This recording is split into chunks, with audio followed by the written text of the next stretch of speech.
Oke, Happy. Di sesi sharing pertama ini ada pertanyaan apa nih yang mau kamu tanyakan? Eh, jadi yang pertama saya mau nanya nih Pak.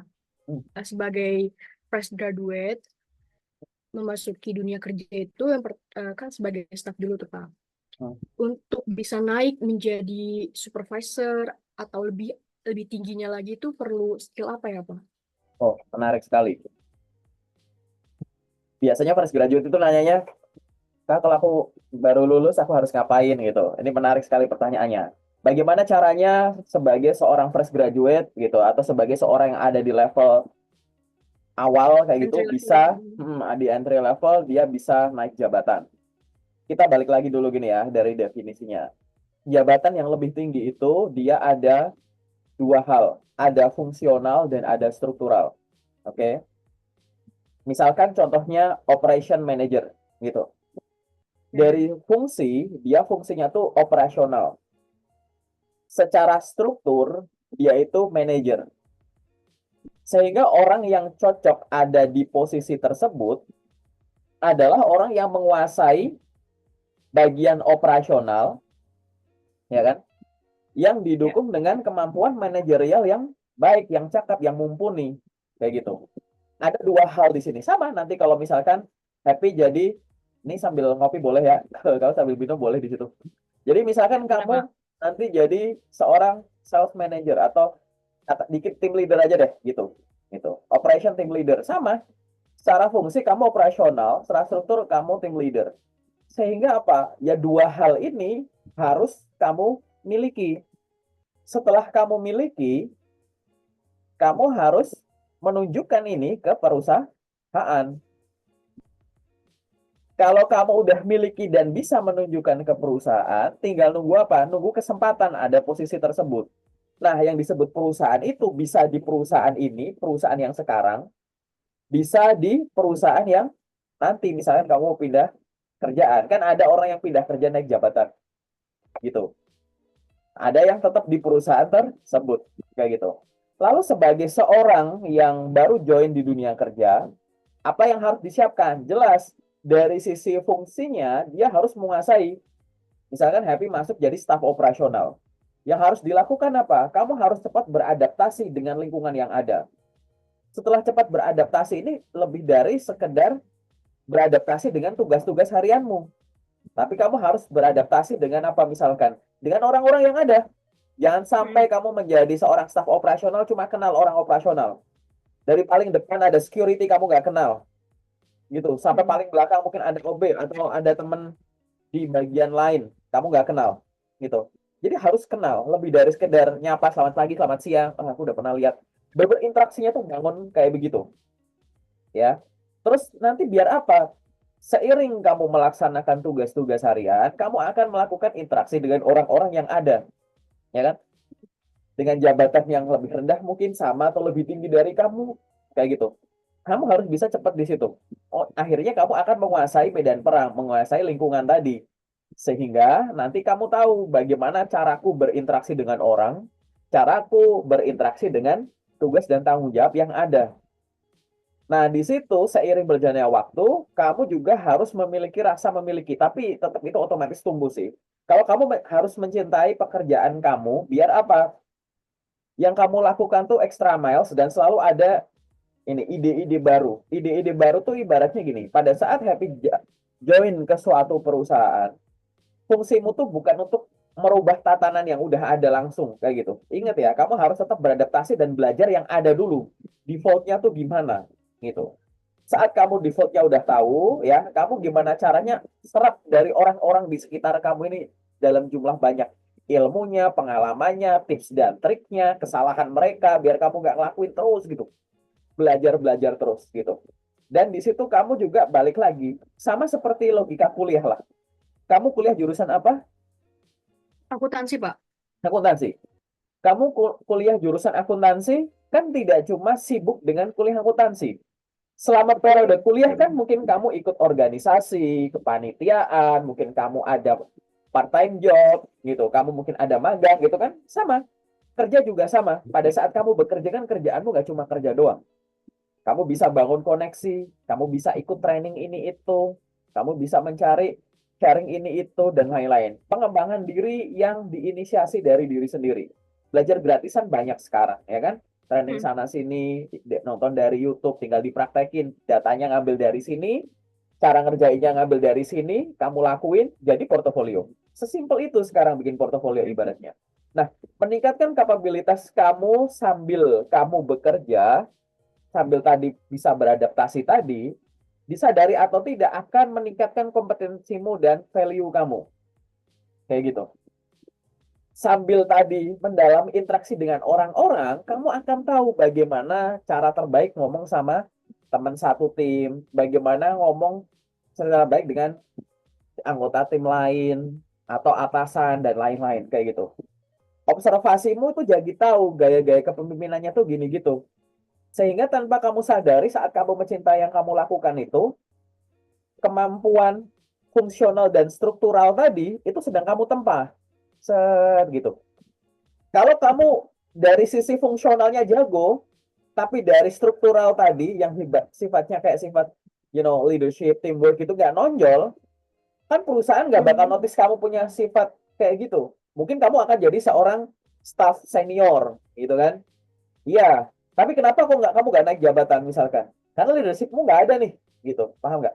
Jadi orang yang susah, bukan susah naik ya, belum naik itu selain belum ada kesempatan atau mungkin orang yang belum mau, tapi kita lihat dari sudut pandang lain. Coba bayangkan kalau happy itu hanya dari fungsionalnya doang yang jago, tapi interaksi dengan orang, cara berinteraksi dengan, misalkan tadi kan kamu udah beradaptasi dan memahami cara berinteraksi dan mengerjakan tugas, tapi kan di tengah jalan ada namanya interupsi, ada perubahan target, perubahan kondisi, ada dadakan ini itu, ada hal-hal faktor eksternal yang tidak terduga gitu. Nah, itu semua kan cara untuk nempa kamu. Kamu lagi bener-bener lagi ditempa di situ. Kalau bisa memanfaatkan dengan baik, soft skillmu akan muncul semua. Disiplin, communication, teamwork, hard work, gitu dan lain-lain gitu ya. Gitu. Itu akan ditempa. Nah, nanti kalau ada titik di mana happy itu dari sisi tugas tanggung jawab gitu ya, yang fungsionalnya tadi itu kamu udah mumpuni, udah mampu, kemudian kamu udah dibalut dengan soft skill yang semacam itu, gitu, pastikan orang di sekitar itu akan notice, gitu. Orang di sekitar yang akan notice tuh ya perusahaanmu dulu, entah itu nanti rekan kerja, atasan, dan lain-lain. Coba bayangkan kalau itu kamu juga branding di sosial media, gitu, di LinkedIn khususnya. Maka orang yang namanya di sekitar tuh ya di sekitar kamu di dunia nyata dan sekitar dunia maya. Di situ udah sedikit lebih advance karena kamu menggunakan sosial media lebih dari sekedar untuk masalah urusan pribadi, lebih dari untuk entertainment kayak gitu. Nah, seiring berjalannya waktu tadi, ya, otomatis yang berkaitan dengan fungsional dan struktural tadi itu kan udah naik nih. Nah, tinggal kamu cari kesempatan aja. Buat apa? Promosi jabatan gitu.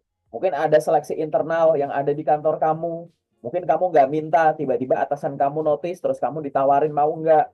Atau di tempat lain di luar, itu ada Hubungan. kesempatan. Iya, kayak gitu. Sebenarnya, ini pada dasarnya, saat orang itu benar-benar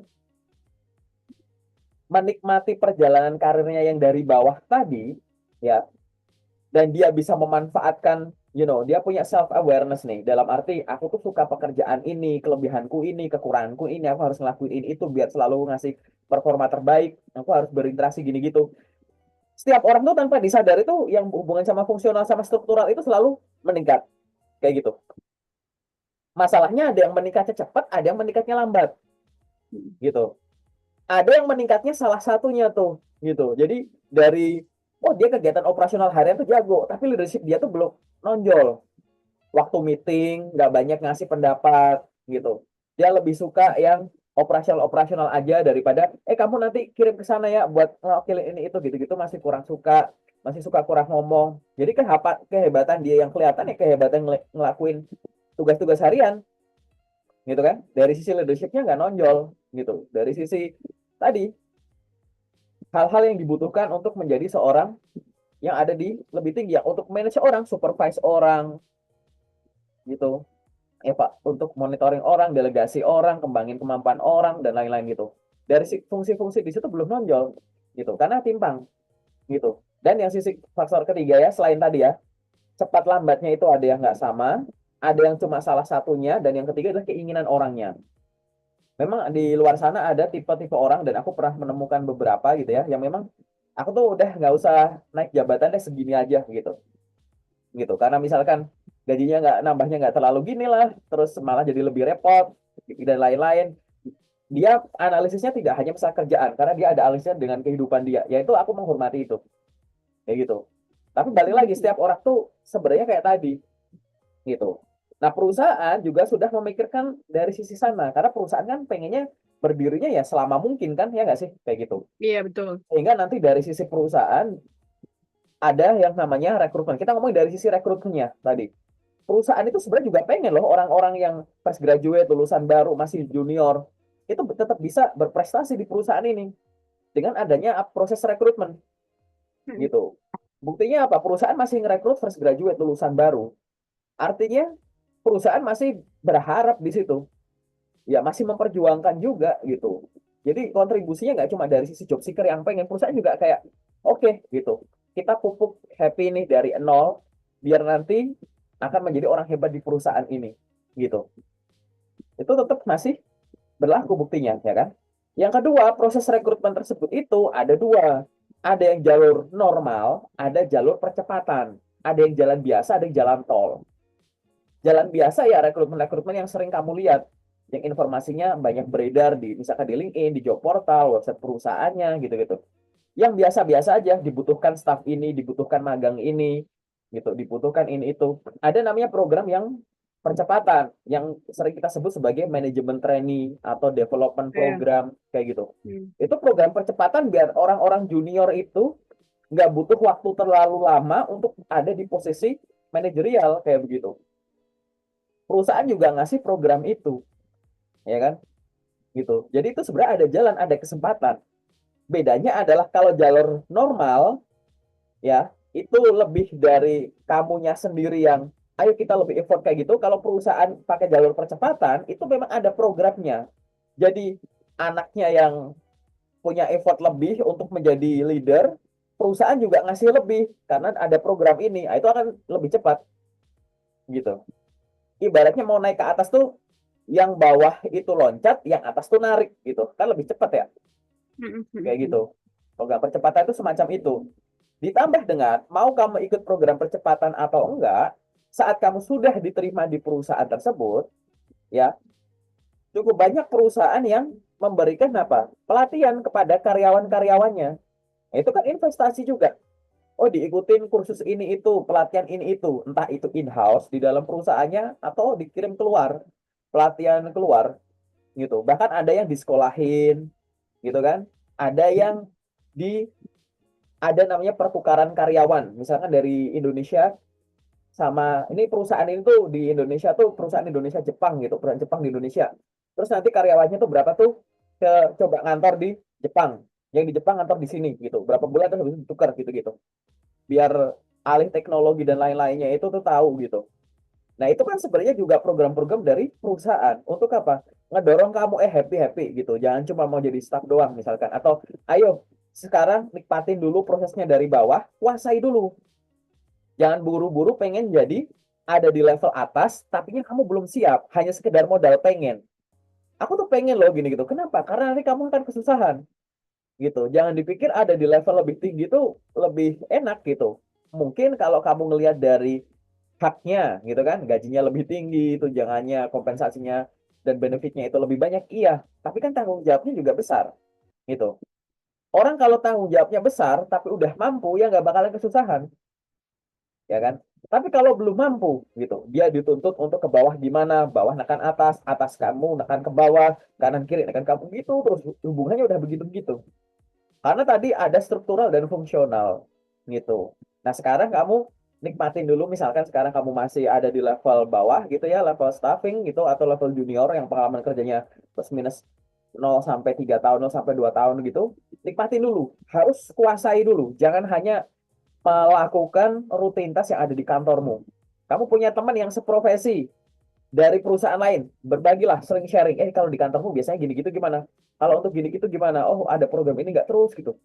Habis itu cari inisiatif untuk memperbanyak kemampuan diri, ya kemampuan agar layak diberikan tanggung jawab lebih tadi kan, gitu. Nanti tinggal kesempatannya datang di mana? Kesempatannya datang di perusahaan kamu atau kesempatannya akan ada di perusahaan lain. Coba aja, nggak masalah, gitu. Karena nanti kamu akan ada di posisi tersebut gara-gara tiga hal. Ada keinginan, ada kesempatan, dan ada kemampuan. Keinginan ini lebih condong dari kamu. Happy pengen naik jabatan nggak? Happy pengen ada di fungsi itu nggak? Kayak gitu. Kesempatan lebih dari sisi perusahaan. Perusahaan lagi open itu nggak nih? Ada kesempatan itu nggak? Gitu. Nah, antara keinginan dan kesempatan ini, di tengahnya itu ada kemampuan. Dari sisi kamu harus bisa menunjukkan kamu punya kemampuan di bidang kamu secara baik, dan di situ sudah ada tanda-tanda menjadi seorang leader kan gitu. Dari sisi perusahaan, perusahaan juga harus bisa notice kamu sebagai oh ini orang udah paham itu dan ini orang menurut kami bisa ngelit tim nih gitu. Walaupun timnya nanti kecil dulu, nanti lebih besar kayak gitu. Nah, itu kalau tiga hal ini udah terpenuhi, ya tinggal nunggu waktunya aja kamu dapat kesempatan tersebut. Gitu. Paham ya secara umum ya, Happy ya untuk gambarannya ya, Paham, gitu. paham, paham. Menarik sekali ya pertanyaannya. Udah lama nggak ada yang nanya ini soalnya gitu. Karena Udah kebanyakan juga lama. ya, jujur aja ya gitu. Tahun 2024 ini kebanyakan tuh fresh graduate kalau nanya, "Kak, aku sebagai seorang fresh graduate gimana caranya memulai karir?" Gitu. Jadi kebanyakan tuh pertanyaan kurang Oke. lebih ke arah situ gitu. Tapi Hmm. ini tahun 2024, aku ngomongin 2024 dulu, 2023 udah ada yang nanya soalnya. Tapi sedikit beda. 2024 ini, kamu baru yang pertama yang nanya tentang kalau aku sebagai seorang graduate terus masuk di kerjaan pertama, gimana caranya gue biar bisa naik jabatan gitu. Jadi seorang ini menarik sekali. Berarti kan kamu udah punya ambisi nih, punya Hmm. ambisi ke atas. Saat kamu udah punya ambisi tadi, artinya kamu sudah membayangkan hasilnya. Ibarat kayak Happy, kita main yuk kemana? Ke Medan gitu. Kamu udah bayangin tujuannya. Tujuan itu adalah ya kan udah membayangkan hasilnya. Nah, sekarang tinggal kamu bayangin prosesnya gitu. Aku harus ngumpulin kemampuan apa? Di sekitarku harus ada orang-orang kayak gimana? Aku harus ngelakuin apa? Kayak gitu. Oke? Nah, secara umum gitu dulu ya, Happy. Mungkin ada tambahan atau pertanyaan lain boleh? Oke, pertanyaan lainnya yaitu sebaiknya itu gimana caranya biar kita nggak terlalu comfort di perusahaan tempat kita bekerja. Kalau misalkan kita ingin pindah, itu harusnya kita punya berapa tahun berpengalaman di kantor tersebut. Oke. Nah, ini definisi dengan apa namanya? Zona nyaman tuh aku punya definisi pribadi yang aneh ya, Happy ya gitu. Beda sama orang. Happy aku kasih bayangan deh. Happy kalau aku kasih misalkan gini, di di tempat kamu ada rumah gitu kan. Terus habis itu aku kasih 1 miliar. Kira-kira 1 miliar itu kalau aku suruh Happy aku kasih 1 miliar, terserah mau kamu apain. Yang penting ini untuk merubah rumahmu gitu. Kira-kira uang 1 miliar ini akan kamu pakai untuk bikin rumahmu makin nyaman atau makin nggak nyaman? Tentunya makin nyaman. Makin nyaman dong, bener nggak? Kayak Hmm. gitu. Sama, misalkan Happy kamu, ini aku kasih uang sekian. Kamu punya apa misalkan yang bikin nyaman ya? Kamu punya kamar. Ini kamu mau silahkan kamu otak-atik kamu renov. Renovnya menjadi lebih nyaman apa lebih nggak nyaman? Pasti kan lebih nyaman kan? Lebih nyaman. Bener nggak gitu? Artinya apa? Aku nggak tahu ya. Kata ini subjektif di akunya ya gitu. Mungkin kamu bisa punya sudut pandang lain. Jadi aku nggak setuju kalau kita ngomong keluar dari zona nyaman kayak gitu. Karena buat aku tuh ya orang tuh harus ada di zona nyaman gitu. Kenapa kok harus ada di zona nyaman? Karena kalau nggak nyaman gimana dia menikmati role dia saat itu gitu. Nah, tapi Tuh. tapi paham nggak gitu? Kamu harus menikmati kenyamanan gitu. Nah, tapi kok akhirnya ini filosofi sih. Tapi kok diidentikan itu orang yang nggak mau naik jabatan, orang yang pengen ada di situ, terus itu dibilang, oh dia udah nyaman nih, ya belum tentu. Barangkali dia belum nyaman, tapi dia butuh kayak gitu, paham nggak? Gitu. Nah, tapi kalau pindah, itu juga nggak bisa dikonotasikan menurutku ya, ini pahami sudut pandangku ya. Tapi kalau pindah perusahaan, itu bukan keluar dari zona nyaman, kayak gitu. Belum tentu dia pindah itu gara-gara nyaman di perusahaan ini, sering ketemu nggak orang keluar dari perusahaan karena dia nggak nyaman di perusahaan itu, terus aja pindah? Bener nggak? Kalau di logika lo ya, gajinya kurang lah, nggak ada inilah, nggak ada itulah, karyawan apa bilangnya teman-temannya toksik lah dan lain-lain. Aku sering tuh dapat sharing-sharing kayak gitu kan. Orang keluar, berarti itu kan sebenarnya dia keluar dari zona yang nggak nyaman kan. Terus dia kalau Betul, keluar betul. dari, ya kan, dia kalau keluar dari posisi itu, dari jabatan itu, kira-kira nyari yang lebih nyaman atau nyari yang lebih nggak enak? Lebih nyaman. Lebih nyaman. Berarti kan dia bukan keluar dari zona nyaman kan, malah masuk ke zona Mm, nyaman kan. Paham mm. nggak? Gitu. Oke, oke, oke. Paham nggak? Ya, ya dong. Bener dong gitu. Nah sekarang ibaratnya kalau kantor lamamu emang seenak itu, ngapain lo resign? Gitu. Coba deh Hmm, nanya deh teman-temanmu di sekitar kamu.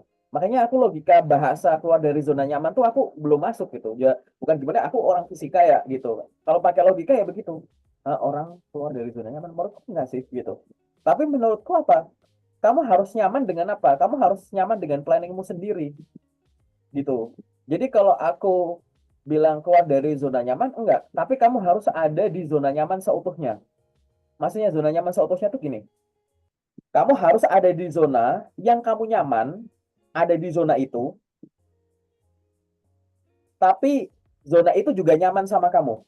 Kamu nyaman bekerja dengan orang itu, misalkan, tapi orang itu nyaman juga sama kamu. Sama-sama nyaman gitu loh. Gitu. Menurutku ya bahasanya ya gitu. Mungkin lebih kompleks ya, tapi kayak bukan masalah zona nyaman. Nah, di sini balik lagi. Pertanyaan kamu adalah berapa lama sebaiknya orang menetap di posisi itu baru dia resign.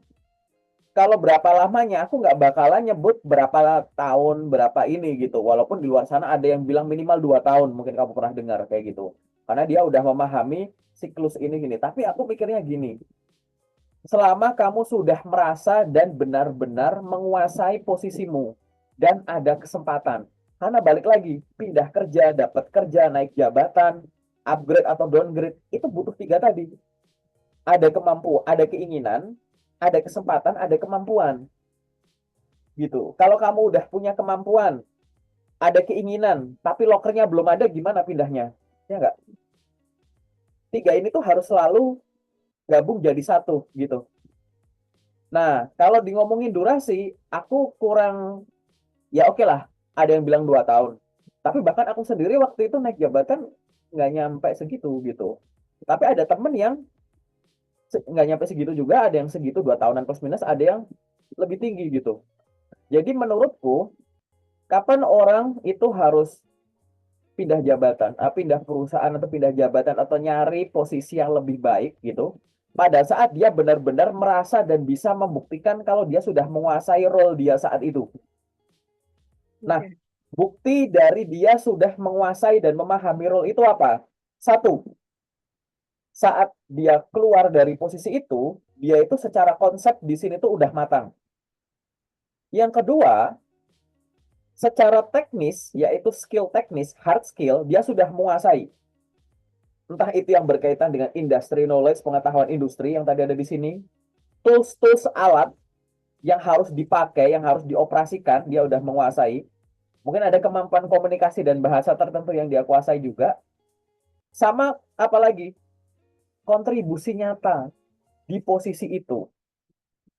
Karena kamu nanti kalau menuliskan itu di CV, orang yang sudah punya pengalaman menuliskan pengalamannya di CV, dia tuh harus bisa menonjolkan 3 poin. Nah, nanti di sesi kita bedah CV-mu nanti kita akan lihat.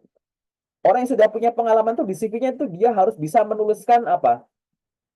Tanggung jawab yang pernah dia emban. Gitu. Responsibility, bukan job description. Kamu sama aku, kita sama-sama jadi penjual bakso. Kalau kamu nulis di CV, misalkan kamu nulis di CV sebagai job description, maka kamu nulis penjual bakso gitu kan. Terus penjabarannya menjual bakso ke calon pembeli gitu. Itu kan job description. Itu semua penjual bakso akan melakukan itu seluruh dunia, bener gak? Gitu. Tapi yang harus kamu tulis itu responsibility. Mampu menjual 100.000 mangkuk selama 2024, misalkan gitu. Mampu menjual rata-rata 1.000 mangkuk per hari, gitu. Paham nggak? Responsibility itu sesuatu yang dapat diukur. Kamu kemarin menjadi seorang apa gitu? Tapi ya balik lagi, itu harus kamu ukur kayak begitu bisa ditakar. Seolah-olah kamu mau bilang di luar sana yang pernah ada di level basic, level staff kayak aku ada banyak. Tapi bedanya aku sama staff yang lain tuh ini loh, kayak gitu. Jadi adalah tanggung jawab. Yang kedua adalah prestasi yang dia raih di posisi tersebut. Jadi kalau Happy ngerasa ada dalam satu posisi, tapi kamu bayangkan, misal aku di sini udah 2 tahun ya, tapi ada nggak sesuatu yang bisa aku tulis di CV ku sebagai prestasi? Prestasi itu nggak harus yang ada hadiah, ada piala, piagam, ada kompetisi, terus ada juara berapa, nggak harus begitu. Tapi kontribusi yang bisa dalam tanda kutip misalkan dibikin angkanya gitu. Memberikan sekian rupiah, sekian dokumen, sekian pieces dan lain-lain. Atau ada perubahan yang kamu bikin dari nggak ada jadi ada. Coba bayangin ya, dari nggak ada jadi ada, dari manual jadi otomatis, dari lambat jadi cepat, dari dikit jadi banyak, dari banyak jadi dikit, dari masalah jadi solusi, gitu. Paham nggak? Gitu. Dari sedikit jadi banyak, dari lokal, dari internasional. Coba bayangkan, itu bentuk-bentuk prestasi, gitu. Nah, jarang ada yang menyadari hal ini. Aku pun dulu juga begitu, gitu. Jadi kalau aku bisa balik ke masa lalu, ya coba aku sadar ini dari awal. Dulu aku nggak ada mentoring, aku nggak ada mentornya dulu, gitu. Kayak gitu. Coba sekarang bayangkan itu kalau kamu sudah kayak begitu bagus. Percuma kamu ngerasa kayak aku udah bisa kok, aku udah hebat kok dan lain-lain. Kamu sampai lupa nulis prestasi di CV-mu gitu. Karena kalau apalagi yang ditulis bukan tanggung jawab responsibility, tapi cuma job description. Yang mana job description itu semua orang yang ada di posisi itu ya akan punya itu. Kayak tadi, kita sama-sama penjual bakso, di CV kita nulisnya menjual bakso ke pembeli. Terus aku sebagai orang yang baca CV-mu kayak, ya pedagang bakso yang lakuin ini semua kali gitu. Nggak ada satu yang nama unique value proposition gitu. Suatu value yang ibaratnya membedakan kamu dengan orang yang lain gitu. Nah, prestasi itu tadi sesuatu yang kalau bisa dikonversi jadi angka dan ada perubahan. Nah, sesuatu yang bisa dikonversi jadi angka dan jadi perubahan ini kalau bisa itu adalah pencapaianmu sendiri, bukan tim. Karena achievement yang ditulis di sini itu ada achievement individu. Walaupun achievement tim juga boleh. Tapi kamu harus bisa menonjolkan, lebih menonjolkan achievement diri. Nah, selain menonjolkan besarnya tanggung jawab yang pernah diemban, yang kedua itu adalah berkaitan dengan pencapaian yang kamu miliki. Dan yang ketiga adalah apa? Setelah kamu menjabat di posisi tersebut, sekarang kamu punya skill apa? Gitu. Jadi bagian skill di CV-mu itu juga harus menjual. Kayak gitu. Jadi sekarang kamu jadi bisa apa? Kamu sekarang jadi paham apa, menguasai apa? Itu harus dijual. Kayak gitu. Ya kan? Itu juga harus dijual. Karena banyak yang nulis di bagian skill juga nggak nyambung. Misalkan punya pengalaman berapa tahun, 2 tahun, junior lah, 1 tahun. Terus habis itu pernah jabat jadi customer service, menjadi staff admin, pernah magang ABC, kuliah tinggi, misalkan lulusan S1 manajemen. Tapi di skillnya dia cuma nulis Microsoft Word, Microsoft Excel, Microsoft PowerPoint, Canva gitu. Kayak ngapain kamu punya pengalaman sebanyak itu, pendidikan setinggi itu, yang kamu bisa cuma Word, Excel, PowerPoint, anak SMP aja bisa gitu. Paham nggak?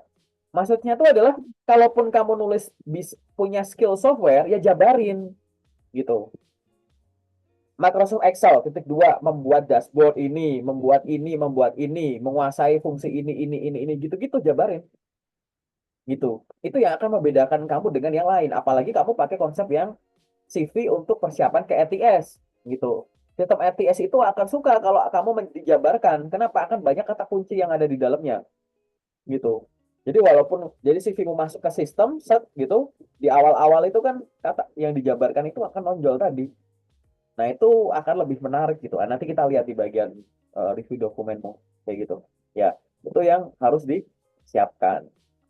Itu sih kalau dari sudut pandangku ya gitu. Nanti kalau ada yang kelewat silahkan ditonton ulang aja videonya. Oke, mungkin ada pertanyaan lain. Boleh yang sifatnya general. Oke, pertanyaan terakhir boleh Pak? Boleh. Apa tuh? Oke, kan kita sebagai manusia ingin selalu berkembang kan Pak, menjadi lebih baik, lebih lainnya. Nah, eh, pertanyaannya itu bagaimana caranya agar bisa switch dari swasta ke pemerintahan. Oke, Kita harus punya skill apa, lalu apa yang harus kita siapkan. oke. Ini aku jawab dulu ya. Ada disclaimer dulu nih, gitu. Sebagai manusia, kita ingin berkembang lebih baik, betul. Hmm. Lalu bagaimana caranya kita pindah dari swasta ke pemerintahan? Ini jangan sampai diartikan bahwa swasta ke pemerintah tuh artinya swasta jelek, pemerintah bagus ya, gitu, gitu. Kenapa? Karena balik lagi, gitu. Private sektor sama yang ini tuh sama-sama bagus gitu, paham nggak? Gitu. Ya. Jadi yang jadi fokus kamu tuh bukan masalah, ini jangan sampai, ini aku ngingetin aja ya. Jadi jangan sampai salah mindset kayak ya lebih bagus tuh di pemerintahan, ya nggak juga gitu. Karena masing-masing di pemerintahan atau di swasta tuh ada plus minusnya, paham nggak? Gitu. Yang ini tuh gimana caranya kita switch karir menjadi lebih bagus. Urusan di swasta atau di pemerintahan, di dalam negeri atau luar negeri, itu tergantung dengan ambisimu, paham ya? Gitu. Hmm. Tapi jangan sampai kamu punya mindset bahwa di pemerintahan itu pasti akan lebih bagus daripada swasta. Aku udah menemukan banyak sekali case di aku sendiri atau di teman-teman yang gaji di swasta itu bisa dibilang sampai banyak banget. Kita ngomongin gaji. Tapi ada juga orang yang di swasta gajinya kecil tapi di pemerintahan bagus tuh, ada tunjangan ini tuh, kalian hidupnya bagus gitu. Jadi sama-sama punya plus minus. Ini tergantung ibaratnya gini, Vic. Kamu kan pengen lebih bagus tuh artinya naik tangga kan, gitu, naik tangga kan. Ya. Nah, orang naik itu kan ada bisa di tempat yang sama di gedung ini dia naik ini, atau dari sini dia pindah ke sini, pindah ke sini, pindah ke sini, tapi naik gitu loh, Vic. Hmm. Nah, gitu. Ya, jadi itu bisa dilakukan gitu. Jadi balik lagi, nanti kalau kamu naik jabatan misalkan gini, ada orang yang dari staff sampai nanti dia jadi direktur tuh di PT itu, gitu. Dia tumbuh berkembang bersama perusahaan itu. Tapi ada yang dia dari staff ke supervisor di perusahaan A, dari supervisor ke asisten manajer di perusahaan B, asisten manajer ke manajer tetap di B, manajer ke GM dia di perusahaan C gitu. Ada yang naiknya tuh geser-geser gitu loh, Pik, gitu. Ya, gitu. Jadi ini adalah kemungkinan yang ada. Nah, jadi aku cuma biar biar ngasih gambaran switch dari swasta ke pemerintahan, pemerintahan atau swasta itu bisa. Tapi bukan ibaratnya menjadi lebih baiknya tuh dalam arti dua-duanya tetap sama-sama baik gitu ya, Pi ya. Kayak gitu. Nah, kalau kamu punya planning dari yang baik ke yang baik ini ke pemerintahan, apa yang harus kamu siapkan? Nah, ini soalnya gini, di pemerintahan itu dia itu lebih spesifik menurutku. Tidak selonggar yang di swasta. Kenapa? Misalkan kita ngomong pemerintahan itu kita bayangkan rekrutmen CPNS kayak gitu. Hmm. Kalau kamu udah pernah lihat kualifikasi dan lain-lainnya, rekrutmen itu di tahap awal sekalipun administrasi itu udah strict gitu. Misalkan posisi ini cuma boleh diisi sama jurusan ini Betul, betul, betul. gitu. Itu sejak awal loh. Mau kamu sehebat apapun gitu, kalau jurusanmu udah nggak cocok, itu kamu di seleksi administrasi aja bisa nggak lolos. Di swasta sering kamu temukan loker-loker yang semua jurusan atau malah ini tapi banyak gitu atau jurusan lain yang relevan gitu. Dia akan sedikit lebih open tuh. Ini baru di ini ya seleksi awal loh ya. Kayak gitu. Gitu. Itu udah sestrik itu ya. Itu yang pertama. Yang nomor dua, pemerintahan ini kan macam-macam ya. Maksudnya ada yang di kementerian, ada yang ke dinas, ada yang di PEM pusat, Pemprov, Pemkot, Pemda. Kan gitu. eh Pemkot, Pemkap, sorry, gitu. Kayak gitu. Ya, ada yang begitu-begitu tuh, ya kan ada yang ke dinas juga kayak gitu, kedinasan. Jadi kamu lihat dulu yang kamu incar itu di mana maksudnya pemerintah atau BUMN yang kamu maksud kayak gitu. Itu lihat dulu gitu. Mana ada rekrutmen bersama BUMN gitu, aku ikut gitu. Ya kan? Hmm. Walaupun gagal di akhir gitu. Tapi aku akhirnya jadi tahu oh alurnya semacam ini gitu. Rekrutmen bersama BUMN tahun 2024 ini gitu. Alurnya begini gitu. Itu juga lebih strict daripada rekrutmen untuk posisi yang sama di luar. Misalkan perusahaan BUMN itu ada perusahaan minyak. Aku bandingin sama perusahaan minyak yang swasta gitu misalkan. Ada perusahaan teknologi yang BUMN. Aku bandingkan sama teknologi yang di luar. Menurutku yang hubungannya sama pemerintah, seleksinya ya sama-sama ketat, jelas kayak gitu. Tapi untuk basic-basic administratifnya tadi itu loh, gitu. Menurutku gitu, itu harus yang relevan. Yang kedua adalah dokumen pendukungnya. Jadi berkaitan sama punya portofolio, punya sertifikasi, atau hubungan sama pendidikan non formal, itu penting sekali gitu. Sehingga apa yang harus kamu lakukan saat kamu pengen switch dari swasta ke pemerintahan, ya yang jelas adalah kamu udah punya kemampuan untuk mengisi posisi itu, ya nggak? Jadi kamu misalkan udah mau masuk ke pemerintahan, kamu list dulu, emang kamu mau jadi profesi apa? Oh, profesinya ini. Biasanya profesi ini tuh rekrutmennya lewat mana? Gitu. Pemerintahan, misal pemerintahan ini tadi BUMN, berarti kan rekrutmennya cuma dua, rekrutmen bersama BUMN yang biasanya tiap tahun gitu, atau yang mandiri. Mandiri itu yang tinggal kamu kunjungi aja websitenya gitu. Kalau pemerintahan yang hubungannya sama ASN, berarti kan nanti yang tunggu dari yang Menpar, apa Menpan RB gitu kan, gitu. Yang lewat rekrutmen CPNS kayak gitu. Berarti lewatnya situ. Nah, kamu lihat historinya yang tahun-tahun lalu. Dulu-dulu tuh kayak gimana seleksinya? Oh, ada tahap ini, ada tahap ini, ada tahap ini. Seleksi administrasi dulu. Harus nyiapin dokumen ini itu, ya kan? Terus habis itu apa? Nanti ada tesnya, yang TKD ini, gitu, dan lain-lain gitu. Ya, kamu harus lihat dulu dari administrasinya dan lain-lain tadi. Nah, kalau tadi kamu punya kelebihan macam-macam, pastikan itu sudah tersusun di CV dengan baik, dokumen pendukung lampiran dengan baik, dan lain-lain. Paling nanti secara teknis kamu biar tahu cara operasinya kalau misalnya PNS gitu. Gitu. Kamu udah punya akun di SSC ASN, kamu tahu nyiapin ini itunya, KTP-nya udah elektronik, kamu tahu nanti nonton YouTube dulu gimana caranya membubuhkan. Nanti ada e-materai itu, kadang suka kebingungan orang-orang Oh cara ya, kayak betul gitu-gitu. betul. Ya hal-hal yang semacam ini tuh cuma ya serpihan-serpihan aja gitu. Tapi yang jelas kamu udah tahu, ingat ya, bayangin dulu tujuannya, baru bayangin prosesnya. Jadi kamu pengen ke pemerintahan, apa? Gitu. Jadi seorang ini di sini, jadi seorang ini di sini, jadi seorang ini di sini gitu. Karena kalau kamu udah ngomong ke pemerintahan kan di dalamnya juga ada unsur pengabdian, pengabdian ke negara gitu kayak gitu. Jadi di situ harus detail juga gitu. Karena kalau mental kamu mental pebisnis, kalau ke pengabdian kadang suka nggak cocok. Kenapa? Buktinya tahun 2022 kemarin, orang-orang keterima CPNS itu mengundurkan diri 1.900-an orang. Hanya karena apa? Hmm, Gajinya kecil, ditaruh di daerah remote pedalaman. gitu-gitu. Ya, gitu. Ya kalau kamu mentalnya mental bukan kapital, ya mentalnya lagi nyari nominal dan lain-lain, ya balik lagi. Kalau kamu mau ada ke pemerintahan, kamu juga harus punya jiwa kayak begitu. Jiwa bahwa aku bekerja ini juga di dalamnya tuh untuk pengabdian ke negara kayak gitu. Harus punya mental yang semacam itu. Nah, analisis awalnya tetap yang harus kamu lakukan buat aku sih riset dulu sih. Tapi untuk lanjutan tahap selanjutnya, ya sama seperti kamu rekrutmen di swasta kayak gitu, Pi. Oke? Sampai di sini cukup jelas ya, Pi ya? Oke, oke. Ya, Oke. jelas, Pak.